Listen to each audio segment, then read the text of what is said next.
Hi Makale, welcome to Middle Class YouTube channel.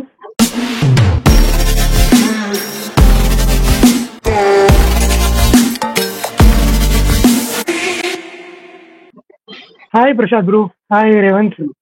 Hello bro. Actually நேற்று நம்மளால வர முடியல. ஒரு எக்ஸ்ட்ராடனரி வின் ஃபார் இந்தியா சொல்லணும். பிரசாத் ப்ரோ சொன்ன நிறைய ப்ரெடிக்ஷன் கரெக்டாக போயிருந்தது. நான் சொன்னேன் இந்த மாதிரி கொஞ்சம் ரொம்ப ஈஸி மேட்செல்லாம் இருக்காது, டஃப் கொடுப்பாங்க அப்படின்னு. ஆனால் இன்னொரு பாயிண்ட் நம்ம டிஸ்கஸ் பண்ணியிருந்தோம். 160 இந்தியா அடிச்சாங்கன்னா காலி தான் ஆப்கானிஸ்தான், அங்கேருந்து நோவே அவங்க வின் பண்றதுக்குன்னு. அக்ஷர் பட்டேல் தான் பெரிய ஒரு ரோல் பிளே பண்ணிட்டு இருக்காரு. நம்ம ஆல்ரெடி பேசியிருக்கோம், எனி டே T20ல Axar is ahead of Jadeja அப்படின்னு தான் தோணிட்டு இருக்கு. ஏன்னா லாஸ்ட் 2-3 இயர்ஸ் ரெக்கார்ட் எடுத்து பார்த்தேன். இன்னைக்கு அதே தான் வந்து சீக்கா சேனல்ல லைவ்ல பேசியிருந்தாங்க. அண்ட் ஒரு சில கிரிட்டிக் பாயிண்ட்ஸ் மட்டும் நான் த்ரோ பண்றேன் ப்ரோ. நீங்களும் பதில் சொல்றேன், ரேவந்தும் பதில் சொல்றேன். என்ன சொல்லியிருந்தாங்க, இது சீக்கா சேனல் பீடாக் சேனலை பார்த்துட்டு வந்துட்டு நீங்க வந்து காப்பி அடிக்கிறீங்க கண்டென்ட்டை அப்படின்னு சொல்லியிருந்தாங்க. அது உங்களோட தாட்டை சொல்லுங்க. நம்ம வந்து நம்மளோட ஓன் தாட்ஸே கொடுக்கறது இல்ல, அந்த வீடியோஸை பார்த்துட்டு வந்து அது என்னமோ நம்மளே சொல்ற மாதிரி சொல்றோம்னு சொல்லியிருந்தாங்க. என்னோட தாட் நான் ஃபைனலா சொல்றேன். முதல்ல பிரசாத் ப்ரோ சொல்லட்டும், ரேவந்த் இருந்தா சொல்லுங்க, இல்லைன்னா ஓகே உங்களுக்கு. இல்ல நான் முதல்ல அந்த அக்ஷர் பட்டேல் பாருங்க, I have to actually give a great kudos to the Indian camp. யூஸ்வலா என்ன சொல்லுவாங்கன்னா வந்து என்னப்பா ஜடேஜாவும் அக்ஷர் பட்டேலும் ரெண்டுமே like to like bowlers. Jadeja இருந்தாதான் அக்ஷர் பட்டேல் அட்டி ஜடேஜா. சோ அந்த பாயிண்ட் வந்து they have actually அதெல்லாம் இல்ல, they are looking at Axar Patel as a batsman who can bowl. So அந்த மாதிரி தான் பாத்துட்டு இருக்காங்க. நேற்று வந்து அந்த க்ரூஷியல் ஓவர்ஸ் போட்டார் அந்த பவர் பிளேல. நானே சொல்ல என்னடா அர்ஷதீப் அடிச்சிட்டாங்க, யார் மிடில் ஓவர்ஸ் போடுவாங்க? பும்ரா ஓகே ஒரு ஓவர் போடுவார், அந்த பக்கத்துல யாரும் ஹர்திக் பாண்டியா போடுமா, ஏன்னா சிராஜும் கிடையாது. அந்த மாதிரி வந்து பியூட்டிஃபுல்லா ஒரு விக்கெட் மேடன் போட்டார் அக்ஷர் பட்டேல். ஆக்சுவலி அவர் வந்து ஆக்சுவலா he was picked ahead of Rinku Singh நினைக்கிறேன். I think he was picked ahead of Rinku Singh. ஏன்னா பிரஸ் மீட்ல கூட சொன்னாங்க we want to play with an extra bowler, so அதான் அக்ஷர் பட்டேல கொண்டு வரும் அந்த மாதிரி. so really kudos to the management and the think tank. அவங்க வந்து பெரிய பண்ணிருக்காங்க. நம்பர் 1. நாளைக்கு Axar Patel also his contributions have been great because last ஓவர்ல பாத்தீங்கன்னா ஒரு 12 ரன் அடிச்சாரு. 170ல இருந்து 182 அவர் எடுத்துட்டு போனாரு. நல்ல ஹேண்டி விக்கெட்ஸ், நல்லா அந்த பவுண்டரிஸும் பாத்தீங்கன்னா இட் வாஸ் நாட் ஹார்ட். நல்ல கேப்ல டைம் பண்ணி கொஞ்சம் அப்படியே தட்டி சீக்கியா ஆடினாரு. சோ இதெல்லாம் அப்புறம் பேசுறவங்க ஆக்சுவலா செகண்ட் வந்து பேசிட்டு இருந்தீங்க பீடாக். அப்படி பேசலாம் என்னதான் தப்புன்றேன். பிகாஸ் பீடாக்னால வந்து ஒரு கிரிக்கெட் அனலிஸ்ட், ஒரு பெரிய லைக் அவர் I look up to him. I look up to Chika sir. I look up to Aniruddha Srikanth. They're all great. Like they've played cricket. நம்ம வந்து a bunch of people who daily go to office, come back and நம்ம இது வந்து நமக்கு hobby தான். But that is the profession. So we have to respect that. And அதுல case study அடிச்சா என்ன தப்பு? I don't see any mistakes there. And பேசுறவங்க பேசிட்டு தான் இருப்பாங்க bro. We shouldn't give a damn. Just keep doing whatever we do. அவ்வளவுதான். Okay Revanth, உங்களுக்கு ஏதாவது பாயிண்ட்ஸ் இருக்கா சொல்லுங்க, நான் போயிடுறேன். இல்ல எனக்கு இருக்கு ப்ரோ. என்னன்னா லைக் அக்ஷர் பட்டேல் வந்து ரீசெண்ட் டைம்ஸ்ல எல்லா ஐடியுமே நல்லா பண்றாரு. ஒன் வந்து நல்லா பண்றாரு, பவர் பிளேலையும் போலிங் போடுறாரு, ஃபீல்டிங்கும் நல்லா பண்றாரு. சோ அவரு one of the best all rounder, அது டவுட்டே இல்ல. அவரோட இடத்துனாலதான் இப்போ யுஸ்வேந்திர சஹலே இப்போ விளையாட முடியாத நிலைமையில இருக்கு. யுஸ்வேந்திர சஹலே நல்ல பேலன்ஸ் கிடைச்சிருக்கு இந்தியாவுக்கு. அவர் ஒரு ஆல்ரவுண்டர் ஸ்பாட்டை ஃபில் பண்றாரு. ஏதோ ஒரு சும்மா பவுலரு ஒரு 2-3 ஓவர் தள்ளுவோன்னு இல்லாம ஒரு பியூர் ஆல்ரவுண்டர் ஸ்பாட்டை இது பண்றாரு. நம்பர் 8ல வராரு, 5 பாலுக்கு 12 ரன் அடிக்கிறாரு வந்து. அதான் அந்த மாதிரி ஒரு இடத்துல இருக்கனாலதான் வந்து அவரோட பிளேஸ் அவருக்கு ஆல்ரவுண்டர் பர்ஃபார்மன்ஸ்னாலதான் அவரோட யுஸ்வேந்திர சஹல் மாதிரியான பிளேயருக்கோ இல்ல வந்து குல்தீப் யாதவையே ஃபர்ஸ்ட் உட்கார வச்சாங்கன்னா இந்த மாதிரி இவரு நல்லா பண்ணிட்டு இருந்ததுதான். சோ ரெண்டாவது வந்து நம்ம சீக்கா சேனலையோ இல்ல வந்து நம்ம பீடாக்கையோ நம்ம கம்பேரே பண்ணக்கூடாது. ஏன்னா பீடாக் வந்து ஒரு மேட்சே எப்படி விளையாடணும்னு சொல்லுவாரு. மேட்ச் இது இப்படிதான் பண்ணணும், இந்த இடத்துல இது பண்ணணும், 7 to 5 15 இப்படி விளையாடணும், இந்த இடத்துல இப்படி பண்ணணும்னு ஒரு மேட்சே எடுத்துட்டு போகக்கூடிய மேட்சே இப்படிதான் எடுத்துட்டு போகணும், இப்படிதான் வின் பண்ணணும்னு ஒரு ஃபார்முலா செட் பண்ணி கொடுக்குற மாதிரி ஒரு அனலிஸ்ட். அவர் இன்னைக்கு நேத்து இல்ல, அவர் ஹாக்கில அனலிஸ்டா இருந்திருக்காரு. அங்க இருந்து கிரிக்கெட்டுக்கு வந்திருக்காரு. அவரோட ஜேர்னியே பயங்கர இன்ஸ்பிரேஷனல் ஜேர்னி. அவர் 2004லயே வந்து 12 lakhs package software engineer job விட்டுட்டு இந்த அனலிஸ்ட் ஃபீல்டு வந்தவர் அவரு. சோ அவரோட தாட் ப்ராசஸும் நம்ம தாட் ப்ராசஸ் ரொம்ப டிஃப்ரெண்ட். ஏன்னா நம்ம வந்து ஒரு மேட்ச் பாக்குறோம், ஒரு நமக்கு தெரிஞ்ச பாயிண்ட்ஸ் வச்சு இந்த இடத்துல இப்படி போயிருக்கு நம்ம சொல்றோம். ஆனா ஒரு மேட்சே எப்படி எடுத்துட்டு போனோம், எங்கெங்க பண்ணாருன்னு ஃபுல்லா சம்மரைஸ் பண்ணி ஒரு அனலைஸ் கொடுக்குறவர் அவரு.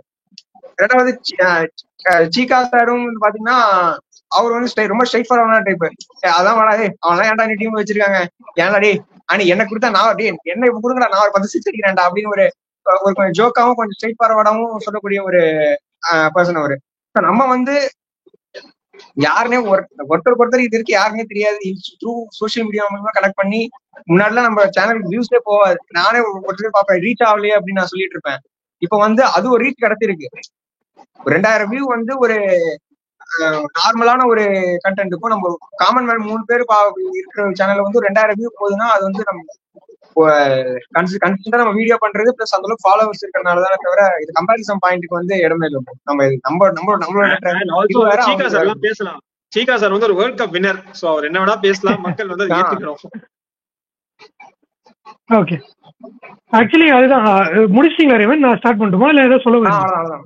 அதான் நான் முதல்ல அக்ஷர் பட்டேல் வந்து நான் என்ன சொல்றேன், அவர் அதே ஸ்டார்ட் பண்றேன். அக்ஷர் பட்டேல் வந்து ஏன் வந்து ஒரு பியூர் ஆல்ரவுண்டரா தெரியறாருன்னா, அவர் நீங்க 1 டவுன் இறக்கி விட்டு ஆடுறாரு, 2 டவுன் இறக்கி விட்டு ஆடுறாரு, நம்பர் 5ல ஆடுறாரு, நம்பர் 8ல ஆடுறாரு, பவர் பிளேல பவுலிங் போடுறாரு, டெத் ஓவர்ஸ்ல பவுலிங் போடுறாரு, மிடில் ஓவர்ஸ்ல பவுலிங் போடுறாரு, நல்லா ஃபீல்டிங் பண்றாரு. இதுக்கு மேல ஒரு கொஸ்டின் ஒரு கேப்டனுக்கு கிடைக்குமான்னு எனக்கு தெரியல. சோ இஸ் பியூர்லி கேப்டன்ஸ் டிலைட்னு தான் சொல்லணும். அவர் 11th வந்து கையை வைக்கவே மாட்டாங்கன்னு தான் நினைக்கிறேன். இதுக்கு மேல he deserves to be. And இது வந்து எங்க இருந்து ஒர்க் பண்ணிருக்காருன்னா, அவ்வளவு நாளா பேட்டிங்ல ஆட மாட்டாரு. ஒரு ஸ்டார்டிங்ல பாத்திருந்தீங்கன்னா அண்ட் ஒரு சிலருக்கு வந்து சான்ஸ் கிடைக்காம போடும். நம்மள மாதிரியே ஒரு பிளேயர் ஆல்ரெடி ஒரு வெல் எஸ்டாப்ளிஷ் நேம் இருக்குன்னா அவங்க செகண்ட் ஃபுட்லயே ஆடிட்டு இருப்பாங்க. அவரோட ஆப்சன்ஸ்ல தான் டீமுக்கு வர முடியும். அவர் இல்லைன்னா தான் அவருக்கு சான்ஸ் கிடைக்கும். அவர் இருந்தாலும் பெஞ்ச் வார்ம் பண்ணிட்டு இருப்பாங்க. அப்படி இருக்கப்போ அவர் அவ்வளவு ப்ரூவ் பண்ணி கன்சிஸ்டன்டா பண்ணிருக்காரு லாஸ்ட் 3-4 இயர்ஸா. இன்டர்நேஷனல் கிரிக்கெட்லயா இருக்கட்டும், இதுலயா இருக்கட்டும், ஐபிஎல்லயா இருக்கட்டும், எங்க கிடைச்சதுன்னா ஆக்சுவலி ஒரு இன்ஜுரியில போயிட்டாரு ஜடேஜா. ஒரு 1 year 1.5 year ஆட முடியல. அப்ப ஒரு கன்சிஸ்டன்ட் ரன் கிடைச்சது அக்ஷர் பட்டேலுக்கு. அங்கதான் அவருக்கு டேர்னிங் பாயிண்டே கிடைச்சது. அப்பதான் அவருக்கு மேரேஜும் ஆயிருந்தது. ஆக்சுவலி அங்க இருந்து அவரோட லைஃப் டேர்ன் ஆயிருச்சு. ரொம்ப நல்லா பண்ணாரு. எனக்கு ரொம்ப நல்லா ஞாபகம் இருக்கு, இங்கிலாண்டோட ஒரு series, test series, Narendra Modi ஸ்டேடியம்ல ஃபர்ஸ்ட் டைம் ஆடி இருப்பாங்க. ஒரு டெஸ்ட் மேட்ச் எக்ஸ்ட்ராடனரியா போட்டிருப்பாரு. ஒரு செஷன்ல காலி பண்ணிருப்பாரு. பேஸ் பால் வந்தவங்க எல்லாம் காலி போயிருப்பாங்க. அப்பதான் ஸ்டார்ட் பண்ணிருந்தாங்க அவங்க பேஸ் பால் தியரிய. சோ அங்க இருந்து அவரோட ரெடம்ஷன் பயங்கரமா இருக்கு. So obviously kudos to his hard work and dedication to the game of cricket தான் சொல்லணும். அண்ட் இந்த காப்பிங் பாயிண்ட்க்கு நான் வர்றது என்னன்னு சொல்ல வரேன்னா, நான் இன்னொன்னு சிம்பிளா சொல்றேன். இப்ப பேசுற தாட்ஸ் எல்லாரும் சும்மா ஏதோ நம்ம ஒரு அளவுக்கு கிரிக்கெட் விளையாடி இருப்போம்னு வச்சுக்கோங்க, கிரிக்கெட் பேசுவோம் எல்லாரோட சேர்ந்து. நீங்க என்ன கமெண்ட்ரியை ஃபுல்லா மியூட் பண்ணிட்டா பாத்துட்டு இருக்கீங்க கிரிக்கெட்டா?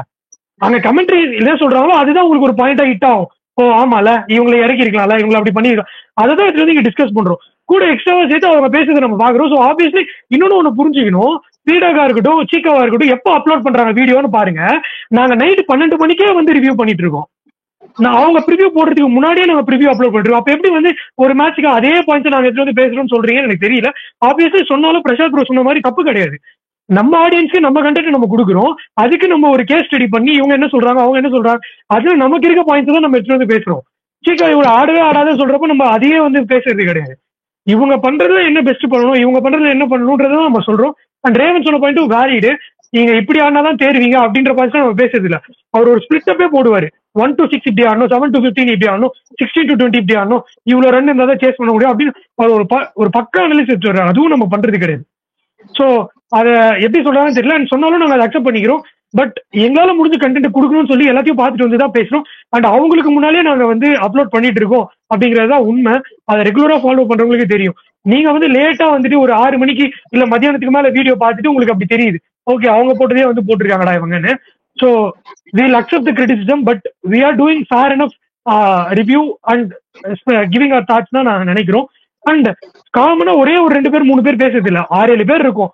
ரேண்டமா மாத்தி மாத்தி வந்து பேசணும். ஸோ டிஃபரன்ஸ் ஆஃப் ஒப்பீனியன் இருக்கும். இப்படி ஒரே ஒரு தாட், இது பிரசாத் ப்ரோக்கு தான் ஒரு இது. உங்களை வந்து கிரிட்டிசைஸ் பண்ணிட்டே இருக்காங்க ப்ரோ. நீங்க உங்களோட தாட் கொடுக்கணும்னு நினைக்கிறேன். நீங்க ரொம்ப வந்து சிஎஸ்கேக்கும் இந்தியாவுக்கும் பயாஸ்டா இருக்கீங்க. நீங்க இந்த ஆஸ்திரேலியன் இது நீங்க வீடியோ பார்த்தே தெரியும், 75% ஆஸ்திரேலியா சொல்ற மனசாட்சி இல்லையா உங்களுக்கு அப்படின்னு போட்டிருக்காங்க. அண்ட் என்ன லாஜிக்ல நீங்க பேசுறீங்க, அப்படியே மெரிச்சிட்டு போவாங்க இந்தியா செமிஃபைனலுக்கு அப்படின்னு சொல்றாங்க. உங்களோட இந்த தாட்டோட முடிச்சுக்கலாம். இல்ல bro, like C we are in India. இதுக்கு மேல நம்ம ஏன் சொல்லக்கூடாதுன்ற everybody is playing well, you're backing the team. And also I'm being an optimistic cricket fan. I don't mind being an optimistic Indian fan. எனக்கு வந்து cricket is a game, you should see that as a sport, you should support only அந்த மாதிரிலாம் கிடையாது. I'm an Indian supporter and I support CSK and I want to be behind them. அவ்வளவுதான் I feel. தவிர சொல்றாங்க நீங்க சொல்லிதான் bro எனக்கு தெரியுது. நான் கமெண்ட்ஸ் தான் படிக்கிறதே கிடையாது. ப்ரிசைஸா சொல்றேன், ஏன்னா அவங்க ரெகுலரா ஃபாலோ பண்றவங்க ப்ரோ. ஆக்சுவலி ஒரு ராக்கின்னு ஒருத்தர் இருக்காரு, ஆகாஷ்னு ஒருத்தர் இருக்காரு, இந்த மாதிரி ஒரு 6-7 பேர் இருக்காங்க ரெகுலரா ஃபாலோ பண்றவங்க. அந்த வீடியோல ஒரு 20 கமெண்ட் வந்திருக்குன்னா 13-15 கமெண்ட் வந்து என்ன இருக்கு, இந்த பிரசாத் ப்ரோக்கு என்னதான் பிரச்சனை, அவர் இந்தியாவை ரொம்ப வந்து பயசா பேசுறாரு. அது கூட நீங்க சொன்னது எது அவங்களுக்கு ஹர்ட்டிங்கா இருந்துன்னு சொன்னாங்கன்னா, நீங்க வந்து ஆப்கானிஸ்தான் மேட்சும் பங்களாதேஷ் மேட்சும் இந்தியாவுக்கு வந்து ஒரு பிராக்டிஸ் மேட்ச் மாதிரி பேசாம பேக் சீட் எடுத்துக்கிட்டோம்.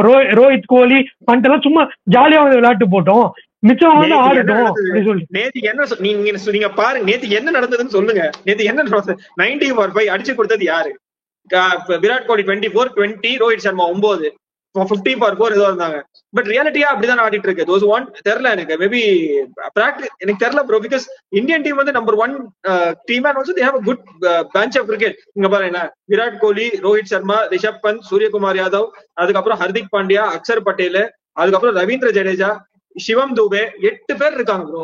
8 பேர் இருக்காங்க. 8 பேர்ல வந்து எனக்கு ஏன் அப்படி சொல்றேன்னா, 8 பேர்ல 5 பேர்ல அவங்க டே இல்லாட்டி கூட 3 பேருக்கு கண்டிப்பா மாட்டோம். சரியா? 3 பேருக்கு கண்டிப்பா மாட்டோம். சோ அந்த ப்ராபபிலிட்டி தான் நான் சொல்றேன். நீங்க ஆஸ்திரேலியன்ஸ் நீங்க எப்படி ஆடுறாங்க பாருங்களேன். இன்னைக்கு வந்து ஒரு கேட்ச் விட்டாங்க ப்ரோ, டிராவலிஸ் செட்டோட கேட்ச். சரியா? பட் மத்தபடி அவங்க வந்தா அடி போனா பட்டா பாக்கியம் படாட்டி லேக்கியம் அந்த மாதிரிதான் ஆடிட்டு இருக்காங்க. You see their attitude. எந்த மாதிரி பிக்சர் இருந்தாலும் இறங்கி வந்து அடிக்கிறாங்க. பட் இந்தியாவோட அந்த பருக்கு வேகாது தான் சொல்றேன். பிகாஸ் நேத்தி பாருங்க, ஜஸ்பிரீத் பும்ரா குர்பாஸ் எடுத்தாரு விக்கெட், செகண்ட் பாலே ஸ்லோவர் டெலிவரி, அப்படியே நல்லா கான்பிடண்டா போய் அடிச்சாரு out. But I think the brand of cricket and the talent and whatever the player, the style of cricket, whatever Indian team is playing, அது சூப்பரா இருக்கு. And also they have started to, read the teams better and play according to the conditions. Thanks to Jasprit Bumrah. So Jasprit Bumrah இருக்காரு, அவரை சுத்தி bowling லைனா போயிட்டு இருக்கு. And also Jasprit Bumrahக்கு வந்து இந்த டோர்னமெண்ட்ல வந்து 4 பவுண்டரி தான் அடிச்சிருக்காங்கன்னு நினைக்கிறேன். அது தவிர யாருமே ஒரு பால் 6 அடிச்சது இல்ல, அவர் 5 பவுண்டரியும் கிராஸ் பண்ணது இல்ல. And he has the best economy. So அவர் நல்லா பண்ணிட்டு இருக்கும் போது அவர் சுத்தி வந்து நல்லா people are doing well. So அந்த மைண்ட் தான் சொல்றேன். Because of Australian mind set, அவங்க டமால் டிமின் அடிக்கிறாங்க. So maybe India has the fire power to stop them தான் நான் சொல்லுவேன். தவிர எனக்கு வந்து I'm very confident India will do well. Even if it's slip it's okay. But நான் வந்து இந்தியன் ஃபேன் ப்ரோ, நான் அப்படிதான் பேசுவேன். சோ எனக்கு எப்படி இருந்தாலும் எனக்கு இந்தியா சிஎஸ்கேனா ரொம்ப பிடிக்கும். இந்தியா தோத்தா கூட நான் அப்படி ஒரு மாதிரி தான் பேசுவேன். சோ ஏன்னா நான் ஸ்டார்டிங்ல சொல்லிருப்பேன், டீம் போடுற போது this team will easily go to the semifinals தான் சொன்னேன். கரெக்டா இல்லையா? எல்லாம் சொன்னீங்க. அதுக்கப்புறம் அன்னைக்கான டே அப்படின்னு நான் சொன்னேன் இந்த டீம் செமிஃபைனல்ஸ் போயிடும் அப்படின்னு. ஒரு கேம் தான். சோ ஒரு கேம் வின் பண்ணா போயிடுவாங்க. சோ அதுவும் போயிடுவாங்கன்னு சொல்றேன். எனக்கு வந்து இந்தியன் டீம் தான் ரொம்ப பிடிக்கும். சோ மேபி அதனால வந்து நான் இந்தியன் டீம் வந்து ஓவரா ஹைப் பண்ணி ஹைப் பண்ணல. எனக்கு இந்தியன் டீம்னாலே ரொம்ப பிடிக்கும். எனக்கு என்னன்னா அந்த 2K 90s கிட்ஸ் தான். ஆஸ்திரேலியாவோட ரொம்ப உத போட்டாச்சு நம்ம. சோ இந்த மாதிரி வந்து இந்த இந்தியன் டீம் வந்து போய் world cricket and Australian cricket dominate பண்ணணும்னு எனக்கு ஆசை. மத்தபடி ஒண்ணுமே கிடையாது. ஓகே. அண்ட் ரேவந்த் ஏதாவது சொல்லணுமா இல்ல நான் ஃபினிஷிங் தாட் சொல்லிட்டுமா? இல்ல எனக்கு அவ்வளவுதான். எனக்கு தான் சொல்லு. ஓகே. அதுதான் ஆக்சுவலி நான் கமெண்ட்ல ரிப்ளை பண்ணிருந்தேன். அதே ரிப்ளை தான் திருப்பி கொடுக்கணும்னு நினைக்கிறேன். அவர் பேசியிருக்காரு.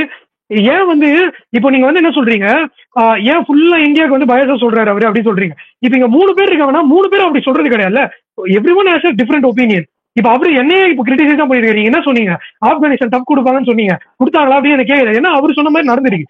இப்ப இதுவே வந்து ஆப்கானிஸ்தான் வின் பண்ணினா நான் என்ன பண்ணிருப்பேன், என்ன ப்ரோ பேசுனீங்க, கொடுத்தாங்களா டப் அப்படின்னு நான் கேட்டிருப்பேன். Everyone has their thoughts and everyone has their views and everyone supports some sort of cricket. எனக்கு ஒரு பாயிண்ட்ஸ் இருக்கும், அவருக்கு ஒரு பாயிண்ட்ஸ் இருக்கும். அண்ட் அவரு ஆப்டிமிஸ்டிக் இந்தியன் ஃபேன் அவரு சொல்லிக்கிட்டு தான் அவர் பேசுறாரே கூட. அப்படி இருக்கப்போ நம்ம அவர் கிரிட்டிசைஸ் பண்ணக்கூடாது. இன்னொன்னு என்ன, நீங்க எப்ப கிரிட்டிசைஸ் பண்ணா அது அக்செப்டபிளா இருக்கும்னா 3 பேரும் வந்துட்டு ஆமா ப்ரோ நீங்க சொல்ற மாதிரி தான் நடக்கும், எனக்குமே இந்தியா வந்து easily go away and lift the trophy அப்படின்னு 3 பேரும் ஆமா போட்டா நீங்க சொல்லலாம். இப்ப கிஷோரா இருக்கட்டும், பிரபுவா இருக்கட்டும், ரேவந்தா இருக்கட்டும், ரோஹிதா இருக்கட்டும், நானா இருக்கட்டும், எல்லாருக்கும் ஒரே தாட்ஸ் கிடையாது. இப்ப பிரசாந்த் ப்ரோ பேசுற மாதிரி எல்லாருமே வந்து இந்தியாவுக்கு சப்போர்ட்டும் பண்ணிட்டு இருக்கிறது கிடையாது. அண்ட் நான் எப்பவுமே என்னன்னா இந்தியா நல்லா பண்ணிருக்காங்கன்னு சொல்லுவேன். அண்ட் இருக்க இந்த இடத்துல வீக் இருக்கு. நான் திரும்பி என்னோட பாயிண்ட்ல தான் ஸ்டிக் ஆன் பண்றேன். நான் என்ன சொல்லியிருந்தேன், 160 அடிச்சா இந்தியா வின்னு. எங்கன்னா ஒரு 135 140 அடிச்சுனா அடிச்சிருப்பாங்க. ஆப்கானிஸ்தான் இவ்வளோ விக்கெட் விட்டு 137 அடிச்சிருக்காங்க. அப்போ 145 சேஸ் பண்ணிருக்க மாட்டாங்களா? பண்ணிதான் இருப்பாங்க. இந்தியா பேட்டிங்ல ப்ரூவ் பண்ணிட்டாங்க. அதுதான் டிஃபரன்ஸ். சோ எந்த அளவுக்கு பாயிண்ட்ஸ் வேல்யூபிளா இருக்குன்றது நீங்க பாத்தீங்கன்னா, but we are open to your criticism. And நீங்க பதில் சொல்லுங்கன்னு கேட்கறதால தான் இந்த வீடியோவே. ஆப்வியஸ்லி இந்த வீடியோவை போஸ்ட் பண்றேன். இது உங்களை ரெஸ்பெக்ட் பண்ணி கொடுக்குற பதில் தான். என்ன விதண்டாவாதமா பேசுறாங்கன்னு நினைக்காதீங்க. நீங்க கொடுக்குற பாயிண்ட்ஸால தான் இந்த மாதிரி ஒரு கான்வர்சேஷனே பில்ட் ஆகுது. And he has its own point and we are defending it. நாங்க வந்து எல்லாரும் ஓகேன்னு போறது கிடையாது. ஸோ எல்லாருக்கும் ஒரு சில ஒப்பீனியன் இருக்கணும்ன்றதுக்காக தான் இந்த வியூவர்ஸுக்கும் ஒப்பீனியன்ஸ் இருக்கணும். அண்ட் பேசுற பேனல் மெம்பர்ஸ்க்கும் ஒப்பீனியன் இருக்கணும். தான் நாங்களாம் ஃப்ரெண்ட்ஸ் கிடையாது. நீங்க அதை முதல்ல புரிஞ்சுக்கணும். பிரசாத் ப்ரோ ராஞ்சில இருந்து பேசிட்டு இருக்காரு, ரேவந்த் பெங்களூர்ல இருந்து பேசுறாரு, இவரு பிரபு வந்து திருச்சில இருந்து பேசுறாரு. நாளைக்கு கிஷோர் மட்டும் தான் சேனல் ரன் பண்ணிட்டு இருக்க டீம். ரோஹித் வந்து இப்போ பாண்டிச்சேரியில இருக்காரு. எல்லாருமே வெளியே இருந்து வந்து ஒப்பீனியன்ஸ் கொடுக்குறவங்க தான். So we are open to their thoughts and we are making a healthy conversation தான் நான் நினைக்கிறேன். With that note we are finishing this video. இந்த வீடியோ ஆப்வியஸ்லி நீங்க வந்து சீக்காவை காப்பி பண்றோம், சீக்கா சேனல் காப்பி பண்றோம், பீடாக் சேனல் காப்பி பண்றோம், அஸ்வின் சேனல் காப்பி பண்றோம் சொல்றதுக்கான ஒரு உங்களுக்கு கொடுக்குற ஒரு என்ன சொல்றது கிளாரிபிகேஷன் வீடியோவா இருக்கும் நான் நம்புறேன். இது நீங்க கண்டிப்பா ரெஸ்பாண்ட் பண்ணுவீங்கன்னு நான் எதிர்பார்க்கறேன். உங்களோட தாட்ஸ் கண்டிப்பா கமெண்ட் பண்ணுங்க. அது வரைக்கும் உங்க எல்லாருக்கிட்டுமே எங்களோட பாய்.